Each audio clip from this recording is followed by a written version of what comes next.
New week is upon us. A lot to discuss in the world of cricket.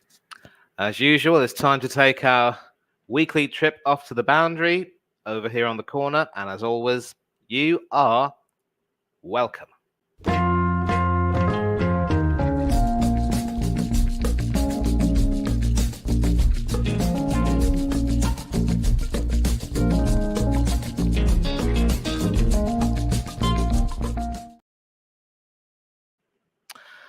Yes, people, as always, this is the Coach's Corner, and of course you are welcome, and as usual, we are taking our little trip off to the boundary. A lot of stuff to discuss in the world of cricket, and hopefully we'll have some more people joining us in the chat, and also maybe some people will be coming on to talk about everything. I know that England's ODI woes will certainly be very high on the agenda for quite a few of us, myself included. And it's just a case that, sadly, we just cannot seem to get our act together, England. I think we've just, whether it's trying to select a team of tried and trusted veterans or, go with youth, we just still can't seem to get things together. And this particular game in question was played on the 9th of December, which was the Friday. That's the third one. And the less said about that, the better, really. I will, in fact, share the scorecard with all of you right now.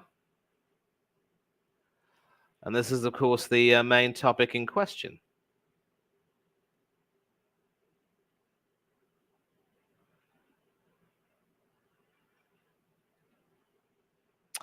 Right.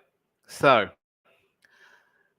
this particular ODI was played in Bridgetown, and as you can see by the DLS method, West Indies won this game by 4 wickets with just over 3 overs remaining. In fact, the West Indies won the toss, electing to field first, so you could say they made the best of the conditions. Shy Hope, of course, having won the toss and led his team magnificently while also scoring well, was the player of the series, with Matthew Forde from the West Indies winning the Player of the Match award on his debut, no less. And we're going to take a look and see how things transpired. Obviously, when it came to England's innings, it never really got off to a good start, with 2 wickets falling in the first 3 overs. Salt going at the very end of the first over, and Crawley pretty much creeping and crawling his way to 4-ball duck before being taken out by Matthew Forde. Forde, in fact, finished with figures of 3 for 29 off 8 overs and had the responsibility of opening the bowling. So really good work there from him. And there was actually hope of a mini recovery in the form of a 37-run partnership for the third wicket between Will Jacks and Ben Duckett, who top scored with 71 off 73. But again, it was a case of England losing wickets at regular intervals. 3, in fact, for just 4 runs. Jacks, Brooke, and once again, the captain Butler going out for a golden duck. It's fair to say, really, that despite a recovery from him of sorts in the second ODI, which England won, he still hasn't been able to get his act together as a batsman, and it could very well be that there will be doubts over his captaincy. Just want to see if there's anyone in the studio. No, there isn't, and I do apologize for that.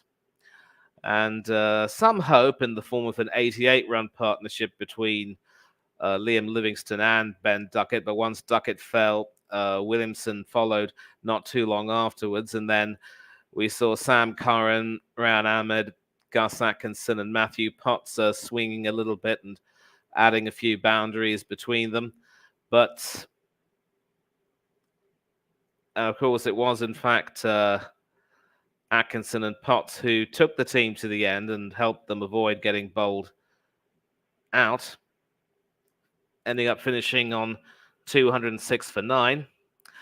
If some of the middle order and top order batsmen had shown that level of application that the lower order did, and Duckett did, would have been a different story.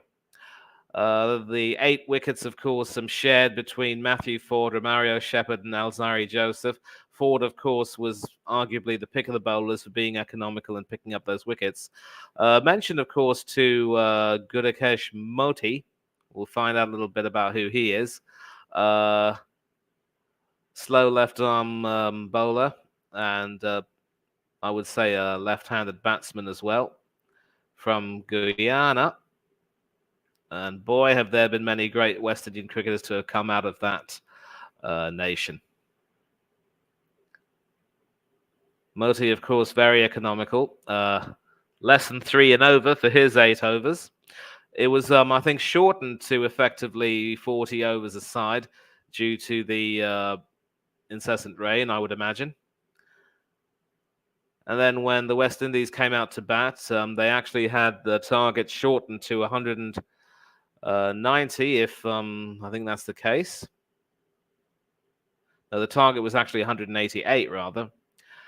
And England did provide a really good start, some hope through Gus Atkinson removing Brandon King.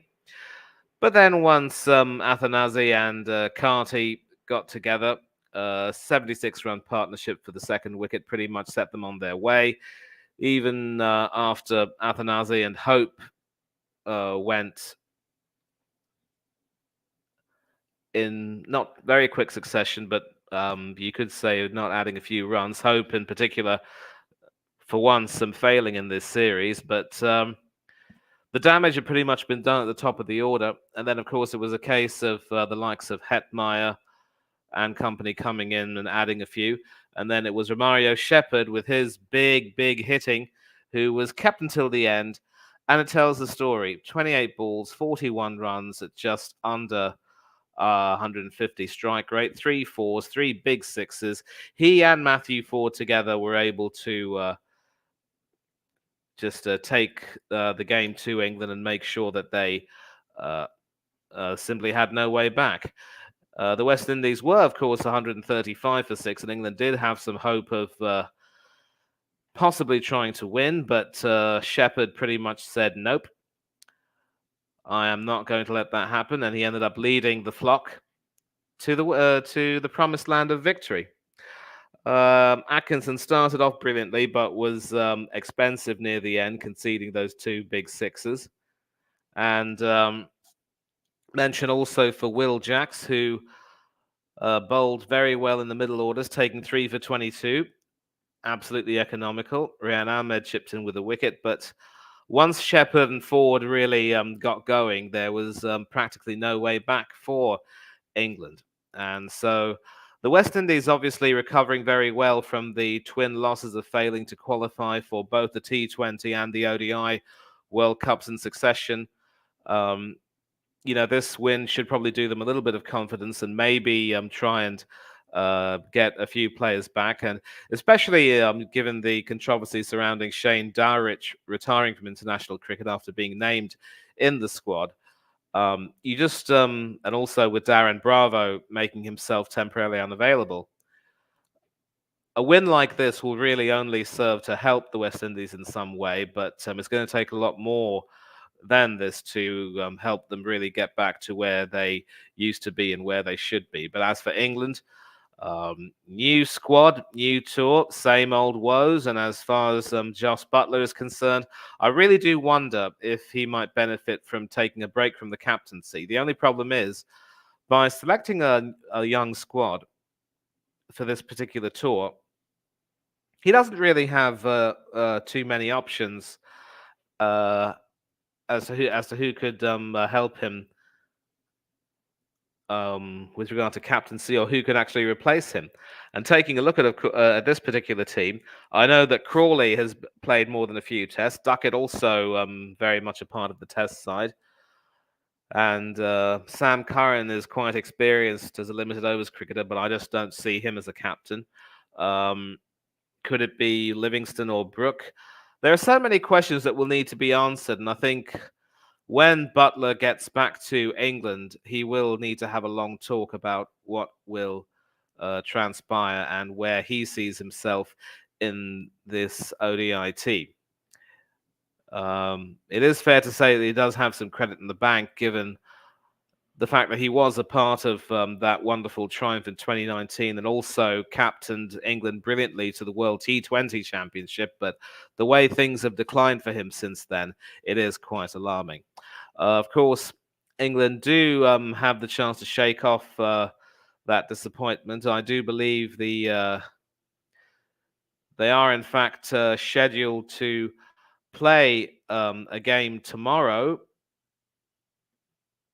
And of course, they do, of course, go into the series as the defending T20 champions. And hopefully for England, the change of format could lift their fortunes, but it remains to be seen what will happen.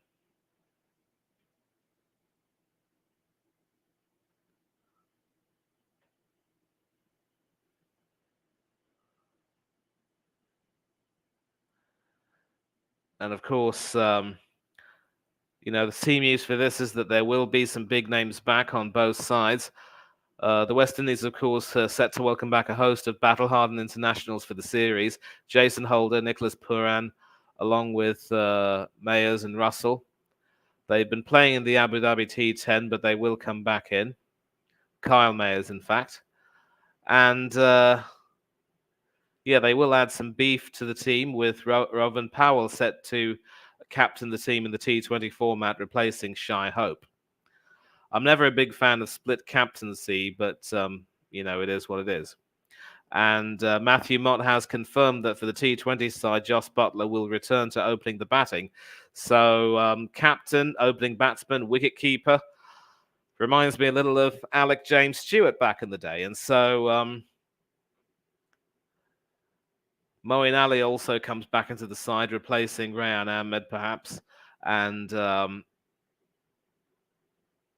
Tymal Mills, Reece Topley, they should also come into the team. But England are going to have to really do a lot of work in order to make sure that they can restore some of their reputation. And as far as ODIs are concerned, I really do believe that they've got a lot of questions that will need to be answered. Next up, of course, we've got the Bangladesh-New Zealand Test Series. After the shock of losing the first test in Sylhet, the second test in Mirpur ended up being an exceptionally titanic and tight affair, and I will share the screen to let you know the scores right now. And the two-match series, of course, being drawn 1-1, and Najmul Hussain Shanto won the toss and elected to bat first for the Bangladeshis. And it didn't prove to be the best of decisions in the whole scheme of things, because here you see two wickets going quite cheaply with the score on 29, and nobody in the top order really going on to make a big score. The experienced Mushfiqur Rahim, who was involved in that controversial moment, as we mentioned in the last stream, top scoring with 35. Shahadat Hussain also chipping in with 31 and sort of obdurately blocking. And then Mehdi Hassan chipping in with 20. Those were the three highest scorers, by the way. And once those three went, it really was only a matter of time before Bangladesh would be shut out. And here we can see there was, in fact, Rahim was out for obstructing the field, and this will obviously be a bit of a black mark for his career, because I did mention in the last stream, having played as many tests as he has for the Bangladeshis, he really should know more about the rules. And that really is a reminder that you've got to make sure you know the rules yesterday, because nobody is going to be sympathetic towards you if you don't. And as far as the bowlers are concerned, Captain Southey, exceptionally economical, 5.2 overs, 5 maidens and a wicket. I don't know if there have been occasions when test bowlers have finished with economy rates of 0 in an innings. I will have to look that up. But, having only bowled 5 overs, I'm not too sure this can really be considered that impressive a feat. But still, well done, skipper. And Jamieson also quite economical himself, 2 overs from his, 2 runs and over from his 4 overs, 2 maidens for him. Didn't pick up a wicket though, and it was effectively Ajaz Patel, Mitchell Santner, and Glenn Phillips who shared 8 of the wickets between them. A little bit more expensive than the other 2, but once they started taking those wickets, it really was only a matter of time before the Bangladeshi innings folded, and it's fair to say the batsmen never really got to grips with their style. As far as New Zealand were concerned, though, they didn't fare too much better. Latham, Conway, Williamson, Nichols, Mitchell, Blundell all falling fairly cheaply. And it was Glenn Phillips with a wonderful counter-attacking knock of 87 off just 72 with 9 fours and 4 sixes who really helped New Zealand get over the line. Jamieson also chipping in with a nice knock of 20. Tim Southey as well, hitting another 6. I do believe that only Brendan McCullum has hit more 6s for New Zealand than Southey, and McCullum is, of course, now England coach. Let me see if there's anyone in the studio. Nope, still no one in the studio. And basically, once again, it was the lower order which helped take Bangladesh over the total, but only just. They ended up eking out an 8-run lead. And all 10 wickets being shared by Shariful Islam, Mehdi Hassan, Tajul Islam, and Naeem Hassan, with Momin ul Haq going for 2 rather expensive overs. And, in the absence of Shakib al Hassan, you have to take your hat off to Najmul Hussain, who has led the team quite well and certainly taken advantage of the conditions quite brilliantly. Would Shakib have made a difference? Well, with his batting, certainly, I think they would have missed his batting, but again, that remains to be seen. So, Bangladesh had it all to do. They had an 8-run deficit, and by the time they overturned that deficit, they had lost an early wicket of Mahmudul Hassan Joy, but Zakir Hassan top scoring with 59 at the top of the order, and helping to provide a little bit of stability before he eventually ended up being the 9th man out, almost carrying his bat through the innings, sadly not quite able to. And again, only 3 batsmen reaching double figures. It really wasn't a wicket for the batsman. And in fact, Tim Southey would go on to say that it was one of the worst, or probably the worst wicket on which he had ever played. And Ajaz Patel, the star of the show, with 6 for 57 from his 18 at 3.16. Mitchell Santner picking up 3, and Captain Southey taking the other wickets. So Patel and Santner having a whale of a time on this particular wicket. And so New Zealand was set a target of 137. And even then, they made fairly heavy weather of it. Tom Latham at the top of the order only scored 26. Phillips once again top scoring with a wonderful counter-attacking knock, and Mitch Santner providing him brilliant support. Some failures for Williamson, Conway, Mitchell, and company. Not something they'll want to look back on with any real pride. But Phillips and Santner obviously calming nerves, hitting out, and doing the needful.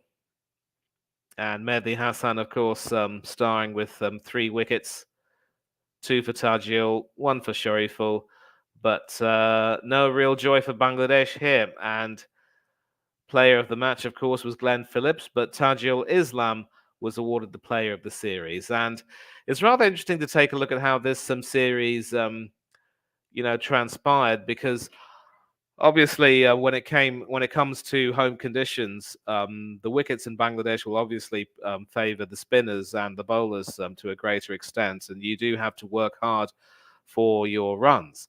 But certainly, the wicket in Mirpur was not expected to be a sort of a wicket where it was just the ball was just unplayable at times, and Southey in particular was exceptionally critical of that. And we'll take a look, of course, at the series in question, the headlines, of course.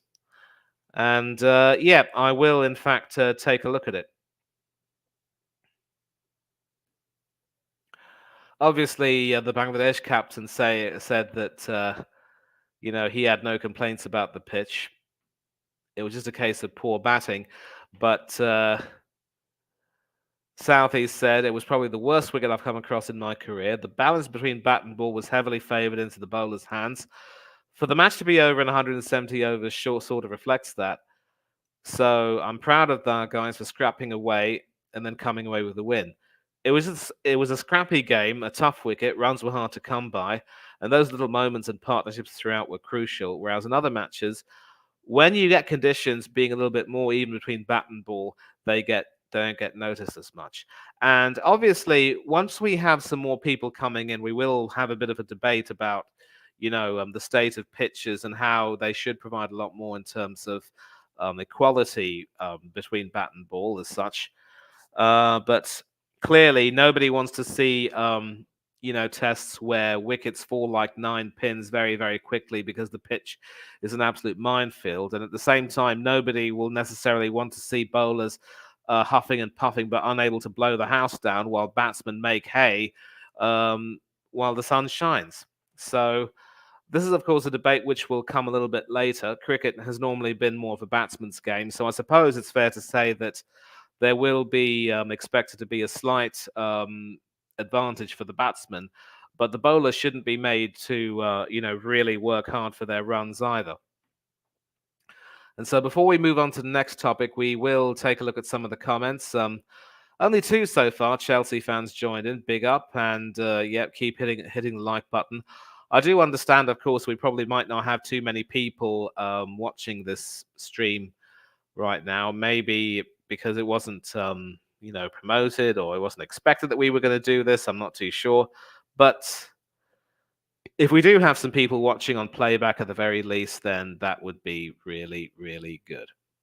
Now, we are also going to take a look at the Australia-Pakistan series, and I will, of course, show the banner for that. Yep, it's a new era for Pakistan, of course, with Babar Azam having resigned as Pakistan captain after their disastrous World Cup campaign. They will be playing the first test at the Perth Stadium. The WACA is, of course, no more. And it will be played from the 14th to the 18th of December 2023. So it will be starting on a Wednesday and ending on a Sunday.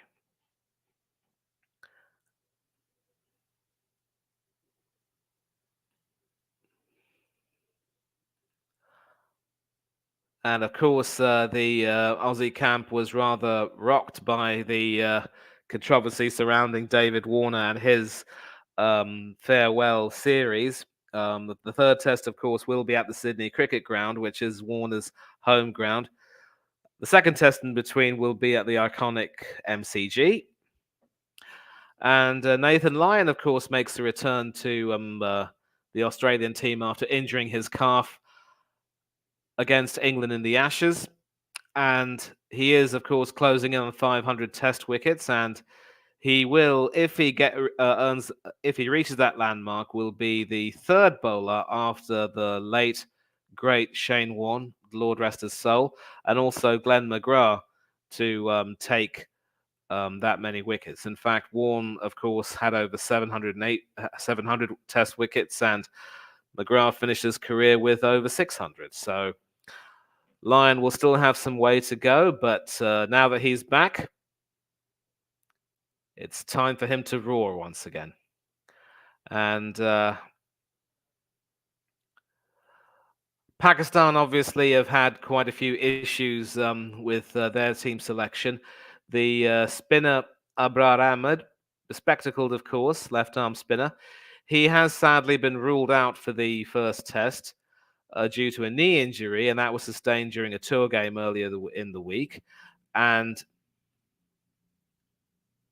Sajid Khan has been called up to the squad to try to add some depth to the spin department. And the PCB haven't ruled Abrar Ahmed out of playing in Melbourne or Sydney, but he will miss the Perth test.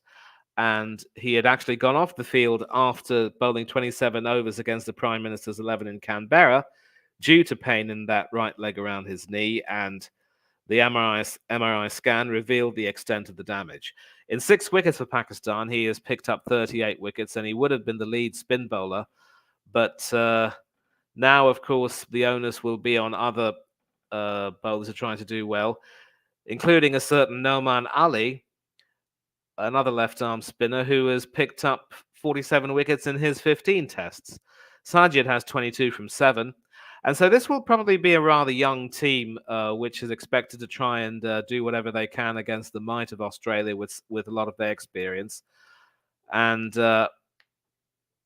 they do have some good seam options, obviously, led by Shaheen Afridi as their spearhead, along with Mohammad Wasim, Mir Hamza, and several others.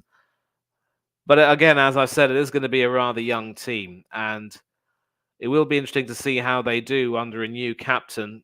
And of course, as long as Azam will be playing in the test, he will obviously have a big role to play with his own experience. But as far as Pakistan's bowling is concerned, there's not too much experience in that team, and it will be a daunting prospect. So how they will cope against the might of the Aussie batting lineup, including David Warner, Usman Khawaja, Travis Head, Steve Smith, and company, will remain to be seen. But from Wednesday, of course, a new chapter begins, and we will, of course, be following that, and we will, on next week's show, provide you all the analysis from that game. Now, of course, we will conduct analysis of another, and we do actually have someone in the studio who has come in. A very warm welcome to Mr. B. Good evening. And listen, first of all, let me say I am sorry for not being able to join you for your Premier League. No, that's all right, man. It's all right. Yeah, and no worries. I also was, sleeping for quite a bit, and you actually missed 3 topics, and I was about to go to the 4th one. Probably start with this 4th one because at least this might make you happy. England's women showing men how to win in India and also win a T20, series. And I will, in fact, go to the series right now to try and talk about the last 2 games. Because last week, of course, this particular... in fact, I was actually wrong. Australia and Pakistan will be playing on a Thursday, not a Wednesday. And on a Thursday, of course, at the same time, England and India will be playing the only test between them at the D.Y. Patil Stadium. But, the second T20 ODI obviously was going to be the series that decided things. And, you take a look at this particular scorecard. I think for some reason or another, we just seem to have a case of some subcontinental wickets these days not really being, batters' paradises. England obviously won the toss, selected to field, and they stuck India into bat. And take a look at the scoreline. Apart from Jemima Rodriguez and Smriti Mandhana, no batswoman reached double figures. There were 2 ducks, both of them off the second ball. And the wickets were shared quite evenly between England's bowlers. Sophie Eccleston continuing to prove why she's arguably the best spin bowler in world cricket today, as far as women's cricket is concerned. But the England women didn't exactly look convincing either. A couple of ducks for them. And it was Capsey and Siva Brunt who, really showed some application. And then, of course, it was Eccleston who came in and really... made things happen. And then player of the match, of course, was Charlie Dean, who starred with 2 wickets at the top of the order and pretty much was quite economical as well. And you could say she broke the back Yeah. I don't know if you were able to see the match, but if you did, what did you make of England's... I saw the first one. I only see little bits of this one, Manny. I didn't see much of the second one, to be honest. So. Yeah, but at least you'd be happy that England were able to win a series. And, of course, you take a look at the third one, which was also held at the Wankerhead. we see over here once again the England women winning the toss, but this time they opted to bat first.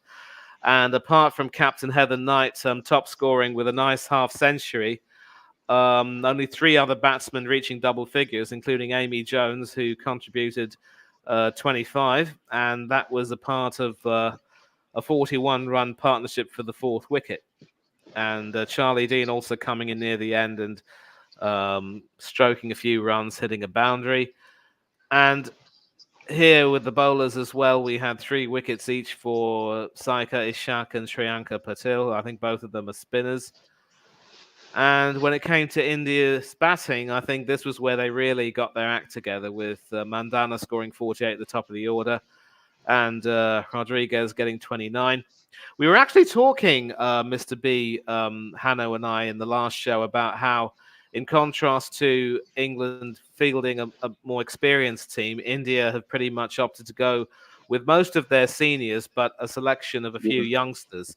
So I wonder if, obviously, beating India is a feather in its cap, but I just wonder if there's any real, if there are any real advantages that England can take away from this, and what they could possibly learn. And do you see India as well being able to go further from this?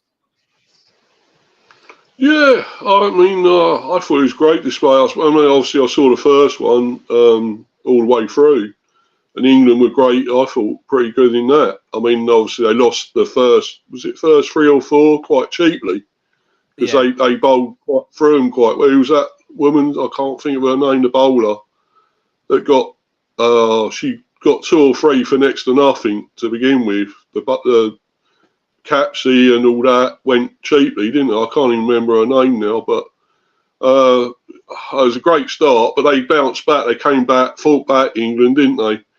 And got a big title. Her name is Renika Singh. She took the wickets of Dunkley and Boucher at the top of the order. Boucher, in fact, went for a golden duck bowled by Renika, and that was off the 3rd ball of the innings. So go ahead, Mr. B. Yeah. Sorry, man. I just couldn't think of her name, but she was great, bowled superbly, but England came back well. I thought, great batting. I mean, more than what the men are doing. I don't get it with the men, Manny. I think they're just poor at the moment. What's going on there? We'll talk about the men, but of course, with the England women, 3 golden ducks didn't help their cause. It was Boucher, Gibson, and Kemp who got out without really troubling the scorers. They got out almost as quickly as they came in. It wasn't a great start, but I mean, they come 4 back, golden ducks actually. Mahika Gar, the last woman, I think she got out off the last ball of the innings too. Oh right. Yeah, but as I said, I didn't really see that much of this one. But I think it's another good win for England. Anyway, they're doing well there. So let's just hope our men can start turning up and start doing something as well. Yeah, I mean, I'm obviously not going to go over the scorecard, because I think I remember you, sort of literally losing it on the group chat on Instagram, saying that, this team, once again, there's no hope. And what the West Indies did, of course, was they kept their big hitter, Romario Shepherd, till the very end. And once he started hitting and Matthew Ford joined him, there was really only going to be one winner. And the sad part is that England had the West Indies at 135 for 6. So they had their chances, but once again, it's another choke. And I'll go into that more in a little while. Oh, is it now? Oh, yeah, we're talking about it now, aren't we? Yeah. Yeah. So, I mean, Butler also got out for a golden duck. And, he did play himself back to a little bit of form in the second game, where he, I think, had a 50 and England won. But yet again, he's still struggling. And we're going to come to the T20 series, obviously. I believe they're playing tomorrow. It's tomorrow, yeah. Yeah, tomorrow. Yeah, so believe it or not, Matthew Mott has given his has made it clear that Butler will go back to the top of the order. So captaining the batting and also keeping wicket reminds you of certain Alec James Stewart, doesn't it? Well, yeah. Yeah, but I don't know, Manny. I don't know what's going on. I'm not sure Butler is right as captain. I still don't think that. and his performances have just proved that he's not. Whether it's all to do with his what he's got to do in the field, the bowlers set the field, and this and that. Is that getting to him? I don't know, but his batting has plummeted from how it used to be. He could used to come in and smash it everywhere and play all these different variations of shots. And now he looks all over the place. He looks like he hasn't picked up a bat before.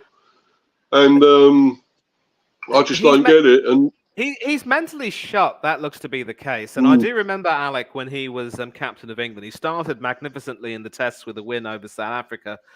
But in the ODIs, despite his best efforts, we just couldn't really get our act together.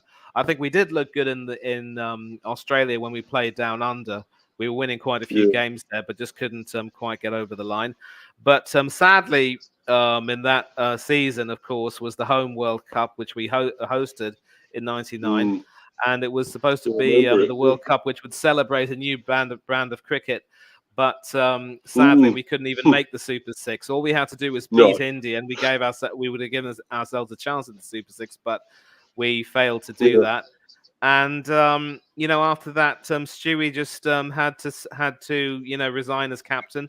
And even when Nasser Hussain began, it didn't begin well. We lost New Zealand at home and became the worst Test team in the world. There is a saying, of course, that once you hit rock bottom, the only way you can go is up. And there's a part of me that thinks, if we had failed to qualify for the Champions League trophy during that World Cup, where we floundered and then got our act together too little too late, I mean, would it have been better if we had finished very low, that we couldn't even make the Champions Trophy, so that we could say to ourselves, you know what, we do have to rip everything up and start all over again? Yeah, well, exactly. I think it would have been best, but well, let's see what they do go with now. I mean, I think the selectors are at a real fault here as well. I mean, because, the players they're picking are not up to it. I mean, they're tried and trusted, but they're not trusted at the moment. They're poor. We keep going back to the same players, the Addies and the, who's the other lot, Wokes and this and that. And it's all, they just ain't doing it. And I mean, why is Crawley in the one day? He's not a one dayer or test player, T20. He's a test player. Why is he in this form? I don't get that. And so many others. I mean, I'm glad they brought Salt and Jax and whatever. I mean, Jax, by the way, he had a great performance with the ball the other day, but they just couldn't. Anyone else couldn't follow it on. And Atkinson come on and conceded 24 in 1 over with the ball, and that was pretty much all she wrote, because the West Indies won it easy then. But there's just too many underperforming, Manny. They're not good enough. Yeah, it's funny how you say Crawley shouldn't be in the team because he's a Test player. Well, so is Ben Duckett, but he top scored in the third ODI. So yeah, that was great, his performance. But then he gave a wicket away tamely as well at the end of it. Catching practice, I feel for you. I mean, watching that, you clearly love watching England play, and it's not really the best thing for you. I just wonder if you ever had the honour of being a part of the Barmy Army at any time, actually going to see England play.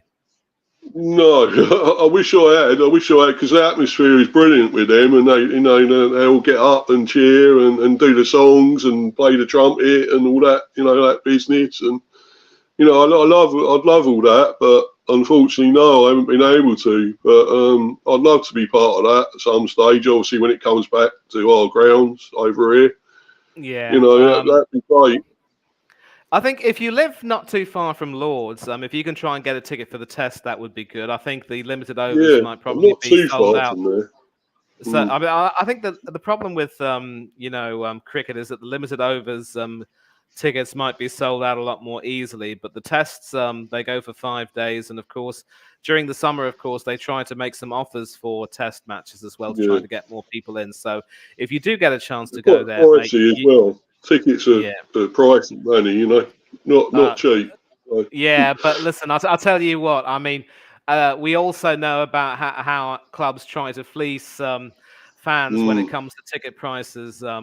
in football. Certainly. Hopefully, I don't. Yeah. Hopefully, with cricket, there's none of that nonsense, none of that tomfoolery with putting people on a waiting list or some other stupid systems. But it is what it is. We Mm. were also talk. I was also talking a little bit about the stalemate between Bangladesh and New Zealand. New Zealand ended up Oh, yeah. winning, obviously, with Glenn Phillips, taking them through in both innings, and Mitch Santner also in the second innings, um, joining from Phillips and Yeah, taking them home. Bangladesh were 1-0 up, weren't they? They were 1-0 They up were, in the series. yes, they Bangladesh. were 1-0 up, but New Zealand fought back brilliantly to draw the series. But Southey ended up saying that it was the worst wicket on which he's ever played. 36 wickets falling in about 170 odd overs. And this is also an Sure. interesting debate, Yeah. really, because, Oh, you talk about Test cricket, you talk about the contest between bat and ball, and you don't want to see anything one-sided. In as much no. as we definitely don't want to see wickets falling like 9 pins, we also do not want to see bowlers huffing and puffing and unable to blow the batsman away while while the sun shines, are continuing to make hay. You want to see. Cricket is probably, I would say, skewed a little bit more towards the batsman. So you might want to see a bit of advantage given to them, but you don't want it to be too much that the bowlers simply No. have no chance at all. So when you have these wickets, especially in subcontinental countries where not that much effort is taken to try to, ensure the conditions are up to snuff, and Mm. we even saw in the World Cup final an absolute dust bowl, and India really, mucked it up by not picking Ashwin Ravichandran over Mohammad Siraj, because Ashwin would have Yeah. been a brilliant bowler in those conditions. But even that wicket also had its detractors, as its several wickets during the ODI World Cup.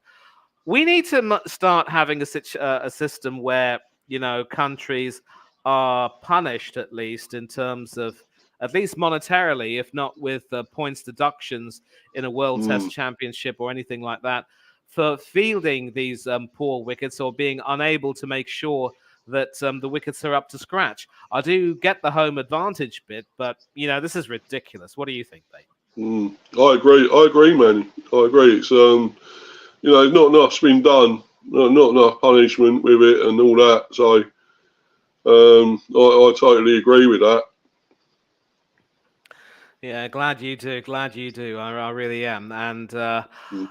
I was also talking about the Pakistan side, who are starting a new era under a new captain, and it is going to be a Yeah. young team with a bunch of young callow bowlers. And another callow bowler, Abrar Ahmed, has been ruled out. Had a knee Oh, right. injury when he was playing against the Prime Minister's 11. From his tests, he took nearly 40 wickets, so he was expected to be more of the spin spearhead. But he's been ruled out for the first test, starting in Perth on Thursday, and Mm. he might possibly play in Melbourne and Sydney, but definitely not in Perth. And so the other bowlers are going to have to pick up the slack. Shaheen Afridi is expected to be the pace bowling spearhead. Hopefully, if he can try and emulate what Wasim Akram was able to do in his tours to Australia with the Pakistan team, then that could be a good thing. And the problem is Pakistan are very much lacking in experience, and we can even take a look, in fact, at the series in question. We might even take a look at the squads. In fact, I will take and I will share the screen with you. I promise you. So, yeah, That's all right, mate. It's cool. yeah. I'm glad you joined. I know late this may not be greatness, but I also say better late than never. Yeah. And True. so, Yeah. yeah. So it is the experienced Shan Masood, 34 years old, who will be captaining the team.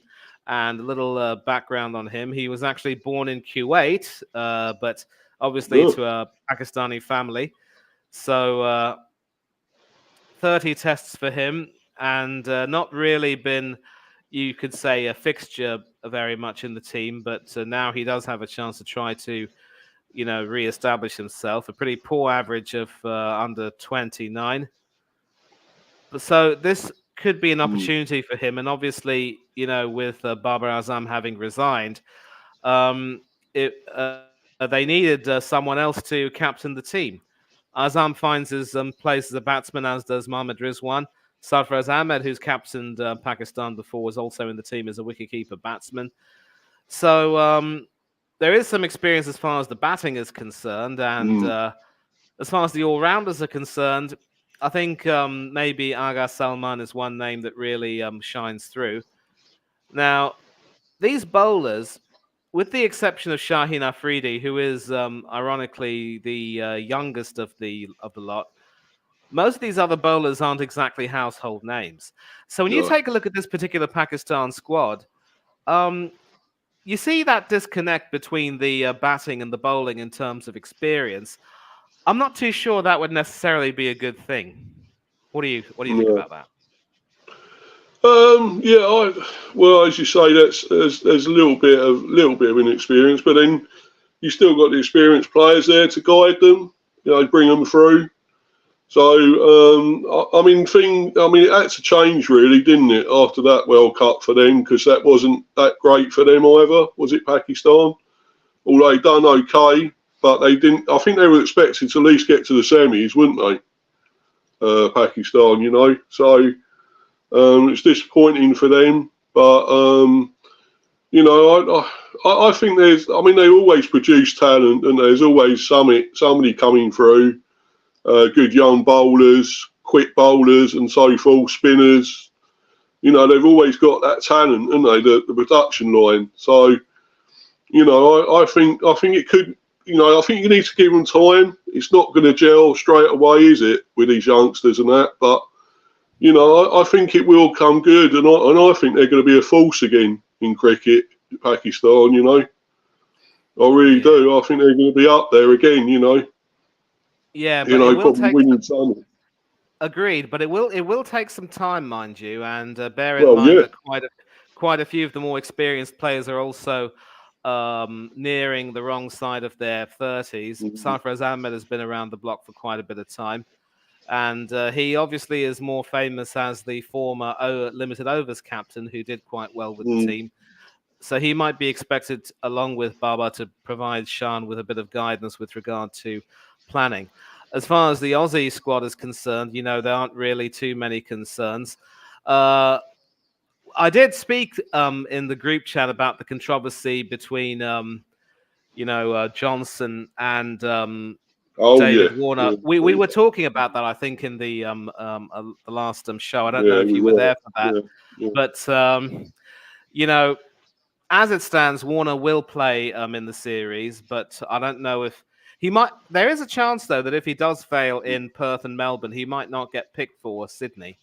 But with Johnson now being told that he won't be welcome in the commentary box for most of the Australian TV stations, I think it's a case of him, paying the penalty for shooting off his mouth. I mean, it was bad enough that he bowled to the left and bowled to the right, and on his worst day, his bowling was completely, and even now he's slingy action as well, slingy, wasn't he? He's quick. He was quick. He was rapid. Yeah.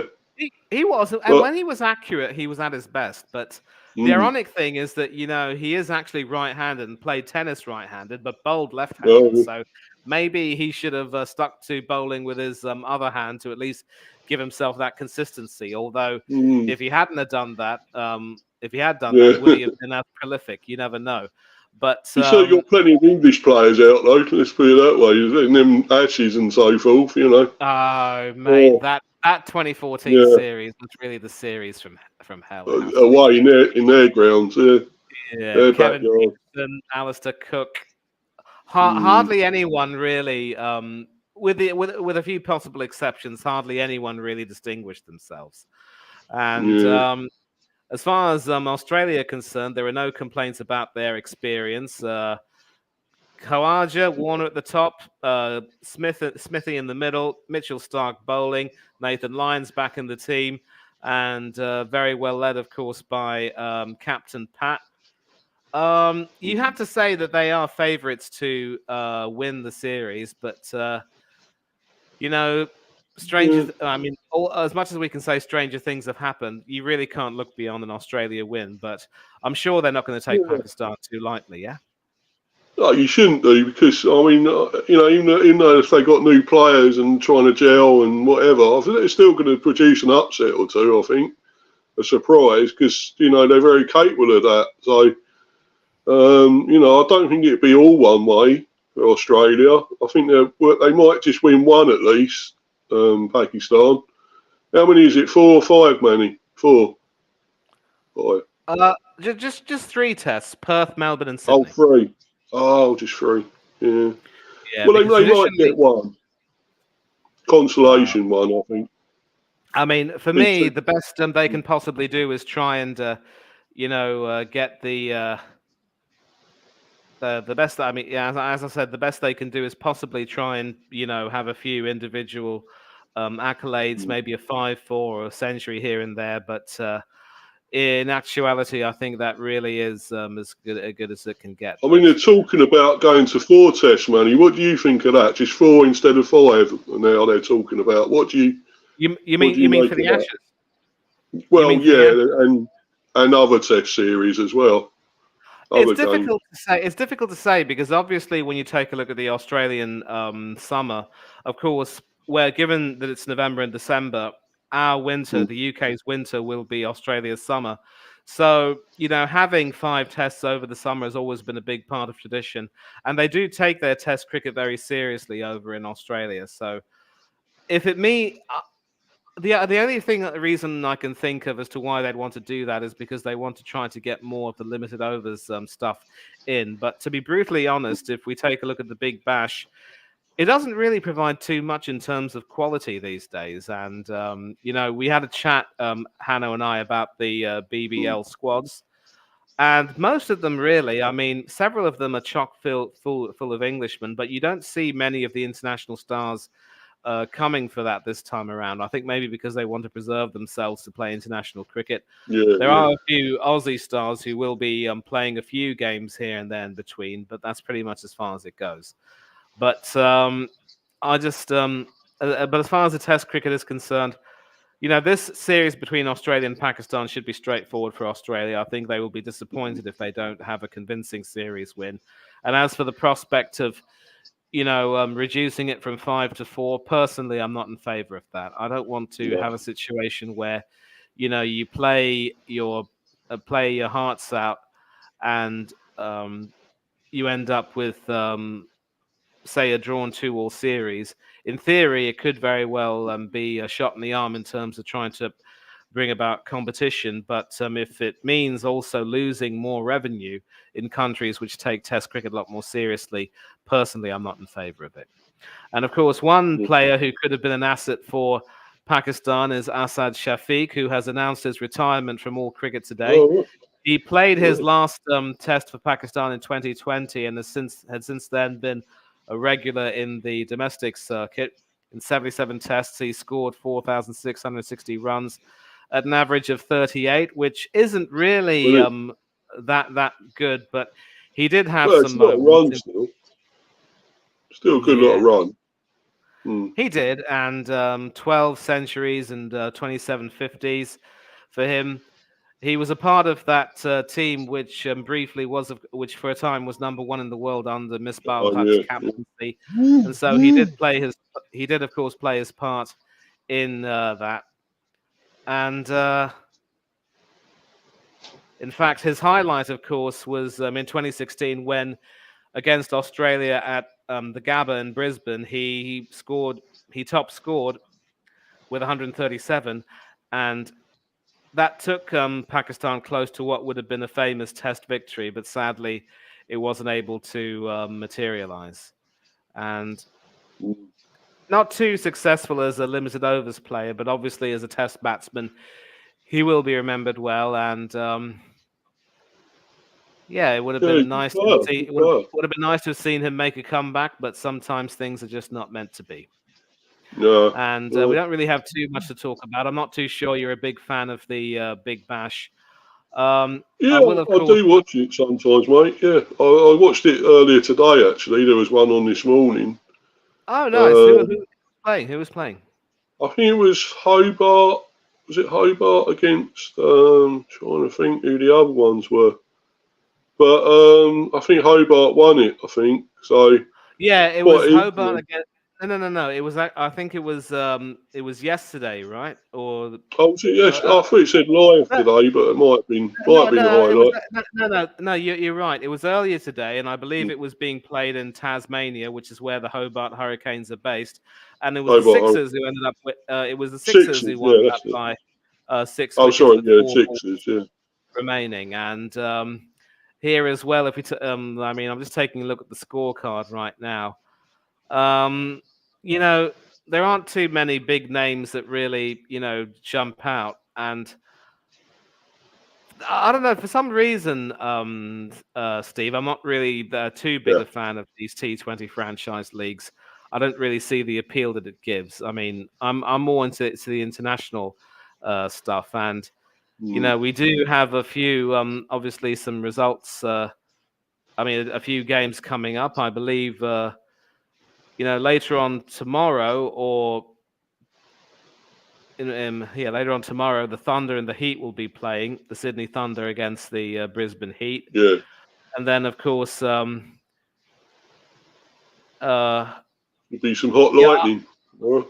yeah, it could be. In fact, I do believe, in fact, there are really only two games being played this week, so we will, in fact, share them because it's just Tuesday, the 12th of December, and Wednesday the 13th, and after that there's a gap. Mm. So Sydney Thunder against the Brisbane Heat. That's going to be all the way in Canberra. I'm not too sure. That could perhaps Mm. be considered neutral territory, if you like. Yeah. And the Yeah. Melbourne Stars will be playing the Perth Scorchers at the MCG. The Stars, of course, are more of a superstar team, but more often than not have not really been able to win it, the big prize, as often as they would like. So, in terms of predictions, I'm not too sure what we can Mm. necessarily say. So, I don't know who's really on top there at the moment. Who's doing the best on the form? I don't know really at the moment. I haven't kept up with it as much yeah, I mean, lately, Manny. To be honest. yeah. Don't worry, don't worry. I've got you back here, mate. Because Cheers, man. yeah, the Sydney Thunder haven't really played too many games. I believe they were supposed to play one game, but that got cancelled. Mm. The Sixers are on top, having played 2 and won 2, followed by the Brisbane Heat and the Melbourne Renegades. Then, of course, you Mm. got the Adelaide Strikers, the Perth Scorchers, the Hobart Hurricanes, and the Mm. Melbourne Stars. The Stars, of course, were thrashed in their game and have a net run rate of negative 5.15. But, of course, it is very early days. And if you take a look at this over here, there are some decent Australian players here. Some of the Yeah. internationals will be playing, but not too much in terms of foreign stars coming this time around. So just quickly, if you take a look at the Thunder and the Heat, I can't look beyond the Brisbane Heat winning. I think they definitely look, you know, uh, they look to be quite powerful. But the Thunder, of course, are playing their first match in the tournament. It will be hard to see. I'm not too sure what you can necessarily expect. And this is, of course, their recent performances. Yeah, they haven't really done too well. So for me, I can't look beyond the Heat winning that one. What do you Mm. think? Yeah. Yeah. I'll go with that. I would think that. Yeah. Yeah. Can see that. And then of course, this is the Stars against the Port Scorchers. The Stars are playing on their home turf. They do have Glenn Maxwell, Marcus Doinis. Anyone else? Harris Ralph What is, of time are course. these on, Manny? What time are Huh? these playing? Are these in the morning or afternoon or these Yeah, games? it's yeah. From where I am, it's going to be 1:45 in the Mm. afternoon. Over there, it'll be sometime in the evening, so it'll be early morning UK time, I'd imagine. I'd Oh, yeah, say yeah. eight I'll try o'clock, eight watching them. fifteen, 8 o'clock, 8:15. Get up early, get yourself some breakfast, and Yeah. park yourself in front of the telly and enjoy yourself.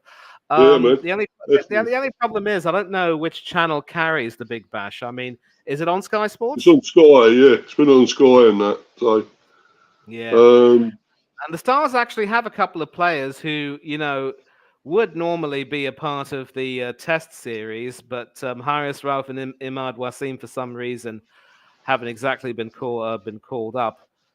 And you take a look at the Scorchers. Mitch Marsh, of course, all rounder. Yeah. But this is obviously going Good to be a players. game which, this Mm. is obviously going to be a game that Melbourne Stars will need to win, and I can't really look beyond them winning that. So, Yeah, I agree Stars there. against the Scorchers. Are you going for the Stars? Yeah, going for the Stars, mate. Yeah. Okay, very good.